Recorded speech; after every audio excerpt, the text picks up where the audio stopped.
Welcome to the Unitarian Universalist Church of the Desert. My name is Bob Rancourt. I'll be your worship associate today. Happy Sunday. It's not even 90 degrees yet, so we're in pretty good shape so far here in the desert.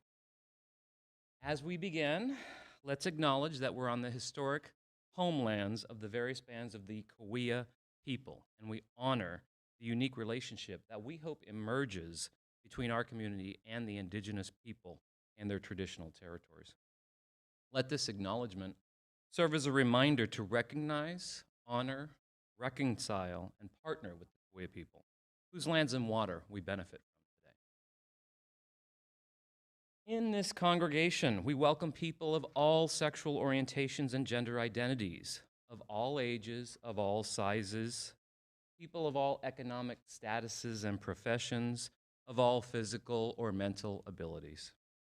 People of all races and ancestries and cultures, we welcome you wherever you come from, whoever you love, whatever your immigration status. We welcome all those who will learn and grow with us as we commit together to embrace the rich and beautiful diversity of the world and to build a community centered in justice, compassion, and love. You are welcome here. We're glad you're with us this morning. It's important to us here in this community to create a safe and healthy environment for everyone who gathers in worship, including those who are immunocompromised or have other risk factors. Our COVID protocols about vaccination and mask use are in place because we wish to do everything we can to protect all of us. A reminder that masks covering your mouth and nose are required to attend in-person worship, preferably KN95 masks. If you arrived without one, we have some available at the welcome desk. Please choose to act for the health and safety of our community. Our service is always available, streamed on our website if you need to observe from home. Some announcements this morning before we begin. Auction planning is underway for the 2022 auction this year, scheduled for November 11th, the silent auction, November 12th, the live auction. Volunteers are needed for jobs big and small. There will be a sign-up sheet in the foyer, or you can email Carol Lavoie or call her to sign up or ask questions. Women's Night Out is back. September 12th in September, Women's Night Out will meet at the Maracas Mexican Cantina and Grill at 6 p.m. The owner asks for patience with separate checks. As with staffing, it might take a bit longer than usual, but he'll do his best. Please RSVP to Margot Perry by September 8th. The last announcement. Look at these beautiful flowers in front of me. They are just beautiful. First of all, if you want to bring in flowers, please do so. There's a sign-up sheet in the foyer. We would love to have more people bring in flowers. But these flowers today are a very special occasion. It's Mel Wilkinson's birthday. So these flowers are for her.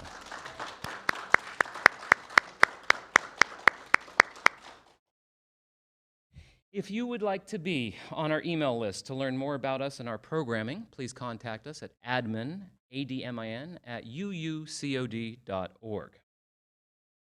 Let's go from scattered back to gathered. Remember that line we used to do all the time? Scattered to gathered. We will ring our Tibetan bowl and begin our service and then listen to our music for centering.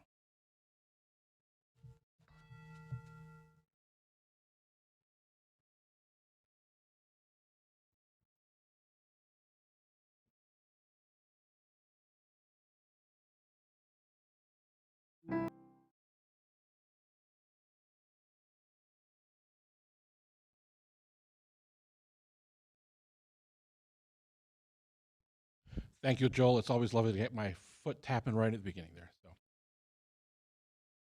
Good morning. I am the Reverend Ian Riddell, and I have the honor and joy to serve this congregation as its minister. Welcome to this new day which we embrace together, gathered as a community of hope and commitment and love. We come together today again rejoicing, relieved, and hopeful, sharing the comfort of each other's voices, the love in each other's faces. We come together again, hearts open, spirits lifted, ears attuned to the song of possibility. We come together again today, hands and shoulders ready for the work of the day, the work of the world, knowing that we live in and with and through change, and in every moment, in every breath. We come together today ready to welcome the new, ready to be comforted by the familiar, ready to see the love that hands and hearts and spirits embrace, and the love that binds and heals and inspires us. In the embrace of this gathering, in the hope of that work, in the strength of that love, let us worship together today. And we're going to start that worship by singing together. So I invite you to rise in body or spirit as we sing, "Come, Come, Whoever You Are." The words will be on the screen. We're going to sing it twice through all together, and then we're going to split into two parts, and this part will go first, that part will go second. We're going to split right between Julie and Bryna, okay? Does that make sense? Here we go. And come, come, whoever you are. All. Come, come, whoever you are, wanderer, worshiper, lover of leaving. Ours is no caravan of despair. Come, yet again, come, and again. Come, come, whoever you are, wanderer, worshiper, lover of leaving. Ours is no caravan of despair. Come, yet again, come this side. Come, come.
Morning, I'm back.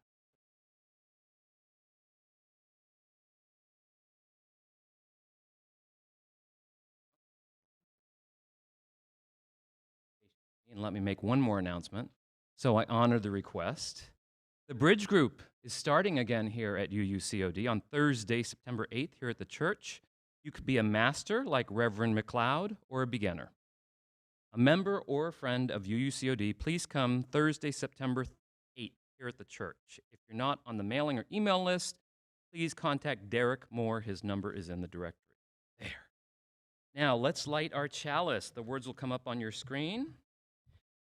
May love of this church, may the quest for truth be its sacrament, and service be its prayer, to dwell together in peace, seek knowledge and freedom, and to help one another in fellowship. This is our aspiration. And now I've asked Ruben Gallardo to come up and light the Biopoc candle for us. The words will come up on your screen.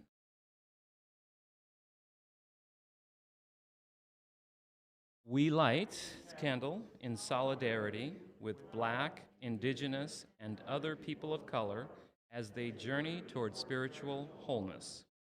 May we, as a beloved community, work to dismantle racism and all forms of oppression. May we live out our principles so that justice, dignity, and equity for all prevail. And now if the ushers would come forward, we're going to do the offertory.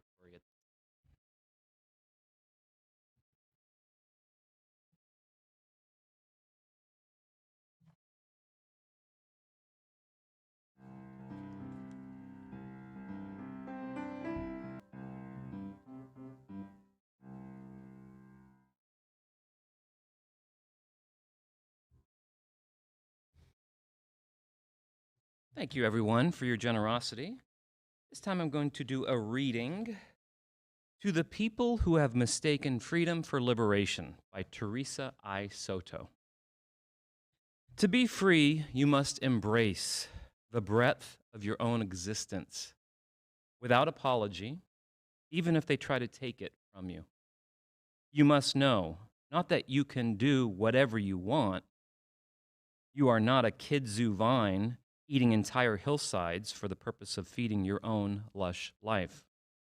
You must know instead that inside you are entire universes, Milky Way, magenta, and gold, expanding.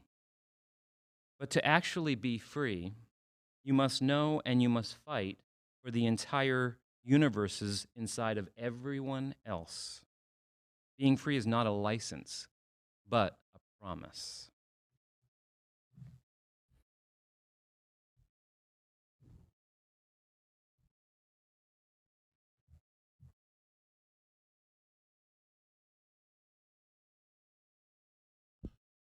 You take a breath with me. Let's do that one more time. Breathing in and out. Friends, this is the time in our service where we share the joys and sorrows of this congregation, the triumphs and challenges, the pain and the healing that we all collectively share. We light a candle of joy today for Mel Wilkinson, who is celebrating a birthday today. Jane says she's the light in my life. We light a candle for a dear friend, Rosaline, who passed away Friday morning. And we light a candle of healing thoughts for Margaret, who is having knee surgery operation this Thursday. So, candle of hope and of healing. These are the joys and sorrows that have been shared with us directly, but we know that there are joys and sorrows that remain in the quiet of our hearts. I invite you to take a moment now to be comfortable in your seat. Take a deep breath as we pause in quiet together to honor those joys and sorrows that we have heard and those that remain unspoken in our own hearts and in the hearts of our neighbors.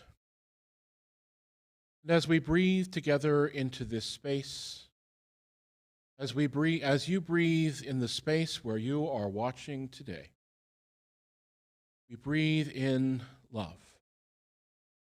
We breathe in the love that surrounds us, that enfolds us, that runs through every vein in our body, every cell, every breath we take is a breath of love. And as we breathe out love. The love that we have nurtured in our own hearts for ourselves. The love that grows from neighbor to neighbor. The love that grows and that we share through our hands, through our words, through our actions, through our hopes. The love that we share with the world around us. When we see with the eyes of that love, we see a world that is so in need of connection, of healing, of hope, of kindness. And also, if we look with the eyes of love, we also see that kindness, that connection, that hope, that healing are there already waiting to be nurtured by us. And so we breathe together in the quiet of this space held by the love that has no name, that is everything we are, everything we aspire to be in this world.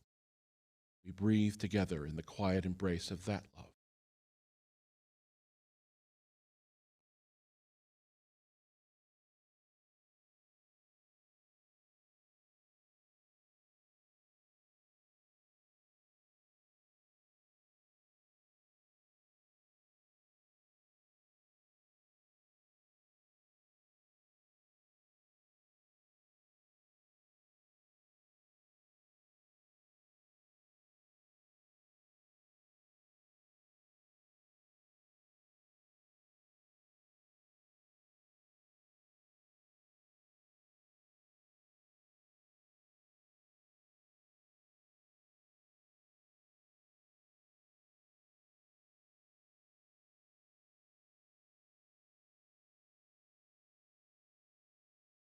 May all beings know peace.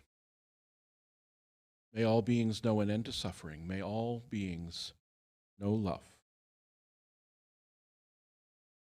Will you join your voices together now as we sing our hymns for meditation, Spirit of Life and Fuente de Amor? We will remain seated.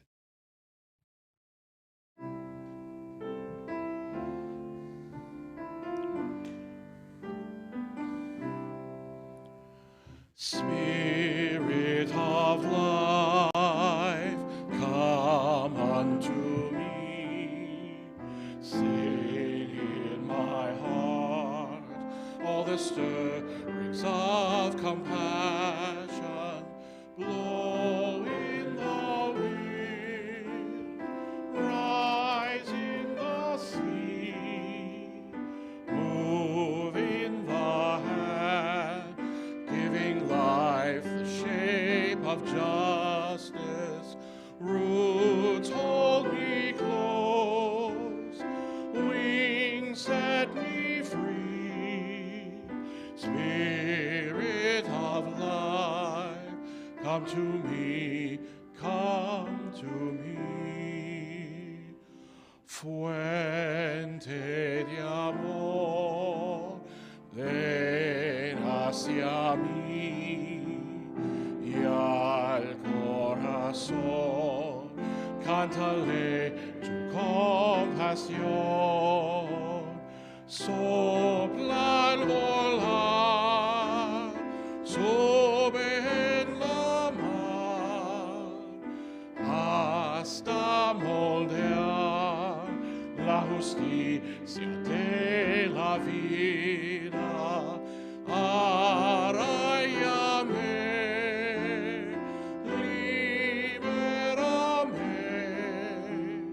fuente de amor, ven a mí, ven a mí.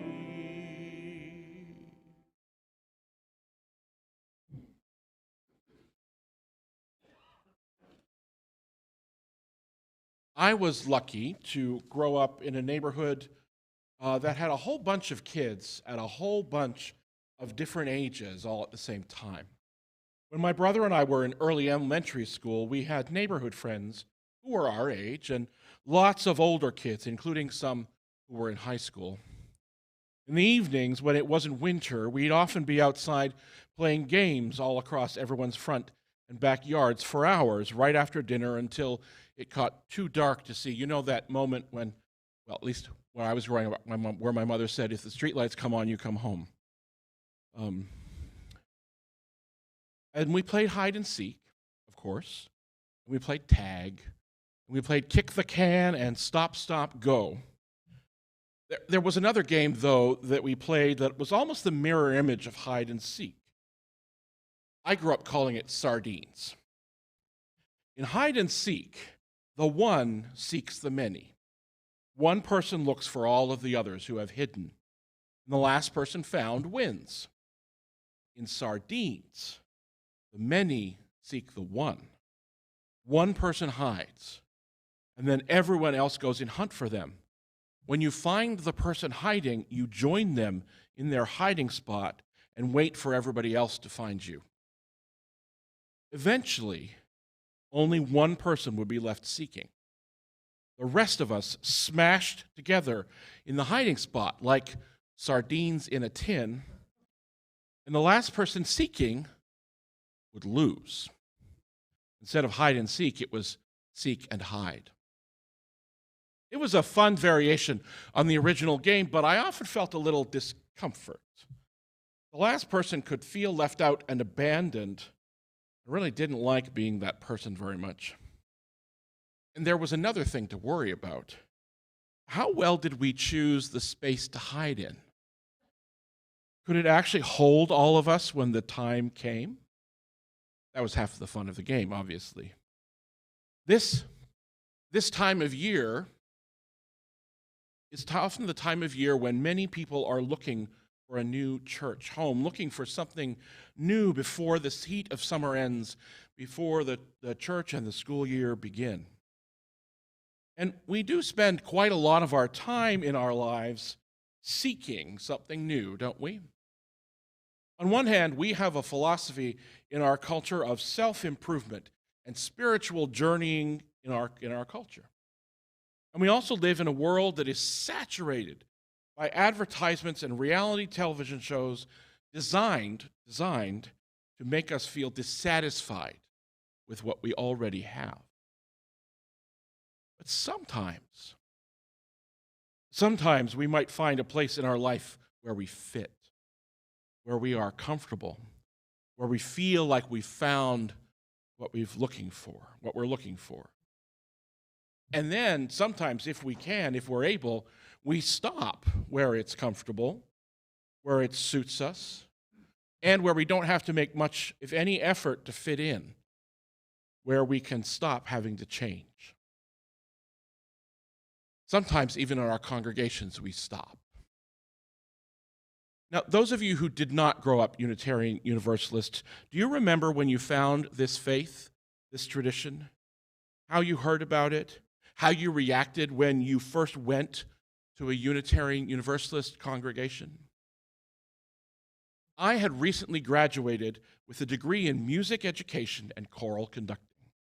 I spent my whole childhood and adolescence in church choirs, and I was looking for a job as a music director, a church music director. A friend told me about this tiny Unitarian Universalist congregation in Victoria, British Columbia, where we were living at the time, 30 people, tiny, that was looking to hire a music director for some reason.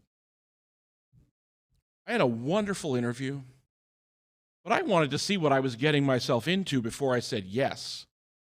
I'd never heard of Unitarian Universalism before, I will admit. Well, when I attended my first service, I knew I'd found my spiritual home finally. After years of drifting away from the church of my childhood, I could live here in this place. This was a place, a faith, where what I believed was honored, where the questions I asked were met with curiosity. This was a place I fit in. It was a place that taught me about kindness, that offered me a place and a challenge to grow the courage I needed to act for justice, that asked me to work together with others to repair the world and create something for all to share. Now, jump ahead about 15 years, I was in seminary and on the path to professional ministry. I was preaching in a congregation as a guest. Now, I won't tell you where or when, because this is not about who actually said what I'm about to share with you. I don't even remember what I preached about that day. What I do remember is having a question and answer period after the sermon. And I remember one person getting up and saying something about how we needed to start finding people who we knew were just like us, even though they didn't know it, and convincing them to come here and see how fabulous we are and figure out if they can be just like us too. That may be a feeling many of us have now and again, that we found something special that has saved us or healed us or helped us transform ourselves, or that fits us so well. Like in Sardines, we found the person who's been hiding, and we're choosing to hide with them too, very quietly sometimes. Almost like we don't want anyone else to find us, or we don't want it to change. And sometimes we can't figure out why that's not attractive to other people. We can't figure out why they don't want to be just like us. The problem with that, my friends, is nowhere in the principles that we hold dear is there any assurance that we commit to things always staying the same. We don't just affirm our principles. We commit to promoting them, to promote the worth of each and all, to promote justice, equity, and compassion, to use the democratic process to search for truth and meaning, to accountably dismantle racism and other oppressions. Many of our principles are focused on doing, not just on being. I want to go back for a minute and look at one of those principles. The fourth one, we affirm and promote a free and responsible search for truth and meaning. So what do we mean by a free and responsible search? Well, as I have talked to Unitarian Universalists over the years, new folks and people born into this tradition, I think we're pretty clear that this means we can search anywhere, in any way, to find the inspiration, challenge, and connections we need. We don't have to just look in the books of the Hebrew and Christian scriptures for inspiration and guidance. We can find it in the Upanishads or the Quran or the novels of Toni Morrison or the music of Janelle Monáe. We don't have to just perform the rites and rituals of the church in which we grew up for connection and centering and growing wisdom. We can chant from sutras. We can sit in mindful silence. We can dance in the full moon. And we don't have to just trust what the priest or the imam or the professor or the doctor or the minister says about our minds or the world or our bodies. We can trust our own experience. We can trust the experience of our neighbors. We can ask questions. We can ask more questions. We are committed here to a free search. Well, that's really good, Reverend Ian, but it says a free and responsible search. What does that mean? As much as I hate to quote the dictionary in a sermon, the dictionary definition of responsible is liable to be called on to answer, liable to be called to account as the primary cause or agent, able to answer for one's conduct and obligations, able to choose for oneself between right and wrong, marked by accountability. End quote. Responsibility grows from the word response, which comes through Middle English and Anglo-French from the Latin responsum, which means reply. It means liable to be answered for, to be asked to reply for.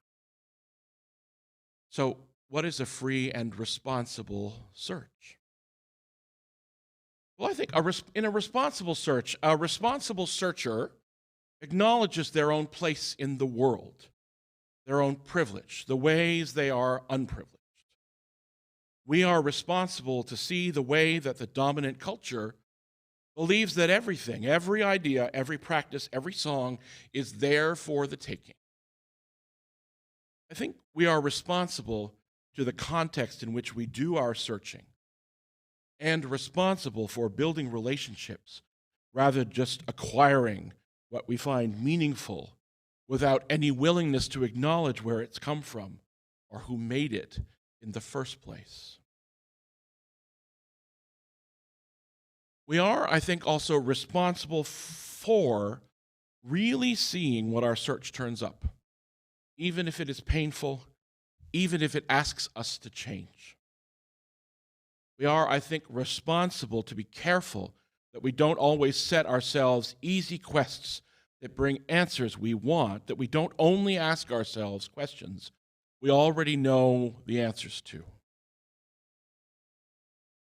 Noam Chomsky said once that if you wanted to know the true rules of a society, look for the critics of that society. Look at the questions they are asking. Then look at the questions they are not asking. Those questions point to the real rules. What questions are we not asking ourselves as we think about how we greet newcomers and seekers? What stories are we not paying attention to? What voices do we not hear? Because we strive for a responsible search, I think we must be ready to learn and change and grow from what we find, just as we hope we did when we got here. And we must pay attention to where we're seeking. And I think we are responsible to what we find, and responsible to those we invite to join us, or who we find have found us in this faith, this tradition. How are we applying what we discover about ourselves, about the reality of the world, about the lives of those around us? How are we open to change? How are we ready to learn and celebrate how others experience the love at the heart of all things? How are we able to hear what other people need? I said one of the places that we can look and learn from is our experiences and the experiences of others. I had one experience back in that time when I was looking to be the music director of that congregation, back in my younger days, when I was pretty sure of myself, pretty sure I knew what was right and how it was going, and pretty sure that my experience was the way things should be, or the way that I should interpret the world. I think I've probably told this story to several of you one-on-one and perhaps in larger groups, but some of my friends were part of the organizing group of the Take Back the Night March in Victoria, British Columbia. So this was a march, a women's march to speak up against violence, against fear, and to take back the night, to be able to walk through the world in safety. And I was talking with the friends, and I said, well, I want to march with you. And they're like, no, well, thank you, but we need childcare. I said, no, I want to march. I want to be supportive of you. I want to march. They're like, no, only women are marching. We need childcare. Would you do childcare? Well, no, I don't want to help if I can't march.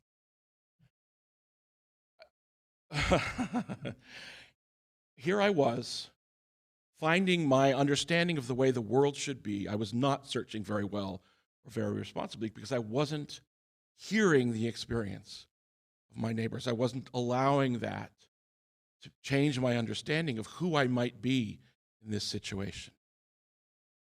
I am embarrassed to say it took me way too long to figure out what I'd done and what I hadn't heard. And it's a small example, it's a painful one for me, but it's an example of when we learn things, when we hear the experience of others, how are we responsible to that new learning? We search in many places for meaning and understanding, and even as we search in our hearts and in the world and in the lives around us, part of our search can be also through the lives and hearts and words of those who go before us in this quest. The Reverend Tom Owen Toll, Minister Emeritus of the First Unitarian Universalist Church of San Diego, who will be joining us here in December, wrote in his book, Theology Ablaze. Unitarian Universalist theology, he writes, contends that all of us, in one way or another, at one time or another, are the caves in which others might find shelter and kinship, and we in them. Friends and strangers, hosts and guests constitute one humanity groping together toward our original unity. I also recall the words of the Reverend Rosemary Bray McNatt, president of the Star King School for the Ministry. She said, what I know about being inclusive, about crossing from culture to culture, about learning the language of diversity, is that it's the work of a lifetime. It's hard to accept people who are not like you, who don't talk the way you do, who don't believe the things you believe, or dress or vote the way you do. It's even harder to appreciate them for the things about them that are not like you. The truth is this: if there is no justice, she says, there will be no peace. And if we cannot bring justice into the small circle of our own individual lives, we cannot hope to bring justice to the world. When we find a place to call home, a place that fills our hearts and welcomes our spirit, do we keep silent and hope that no one else finds it? Do we make sure that it will never change, never have room for anybody except those who are exactly like us? Or do we let ourselves be taken, as poet Josephine Mills wrote, taken into another frame or space where we can ponder, celebrate, and reshape not only what we are, where we are from, but what in the risk and moment of our day we may become? Do we open our arms wide, bolstered by what we have found, and make ourselves and our hope ready to welcome our neighbors and kin? Do we, as Teresa Soto said, know and fight for the entire universe is inside of everyone else, ready to share what we have found and to be changed by what they bring. I hope that we do. I hope we open our arms and our minds and our hearts and welcome those who come to us. May it always be so. I'll invite you now to rise in body or in spirit as we sing together our closing hymn, Answering the Call of Love. The words are on the screen.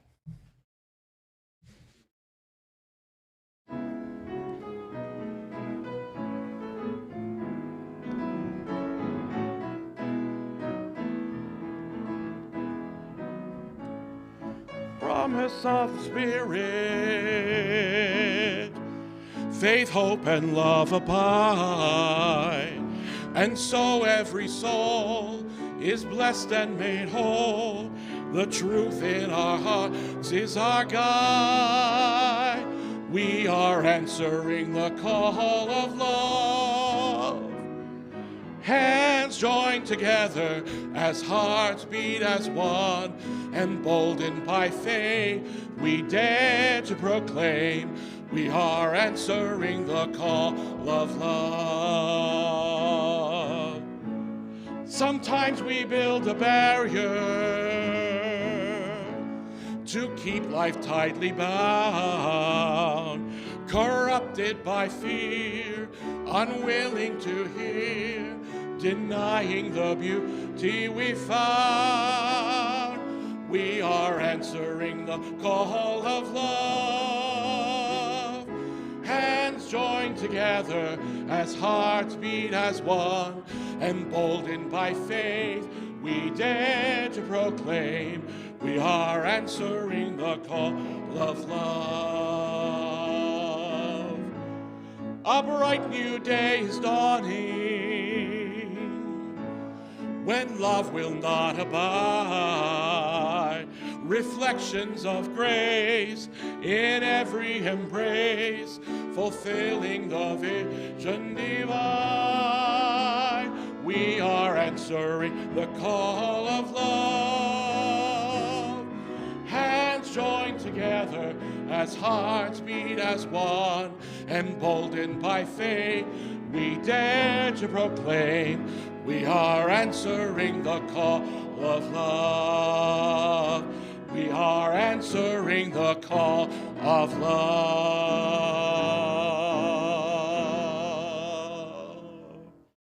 Well done, thank you.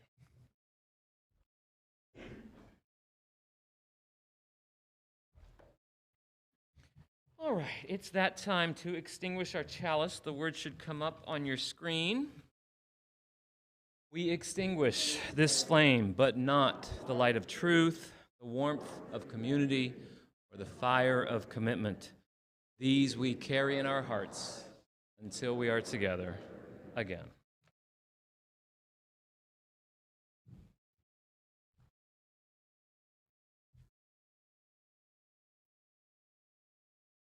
Friends, will you breathe with me again?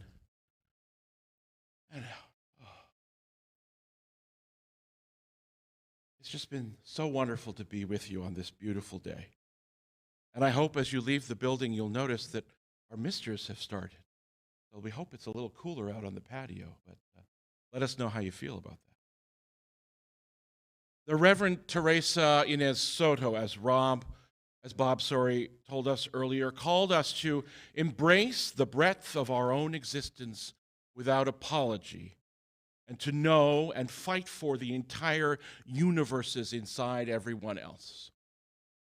Being free is not a license, she said, but a promise.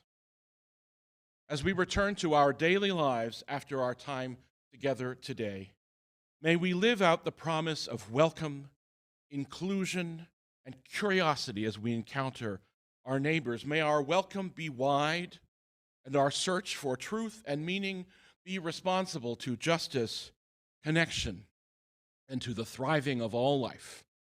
Go in peace, my friends, to love and serve the world.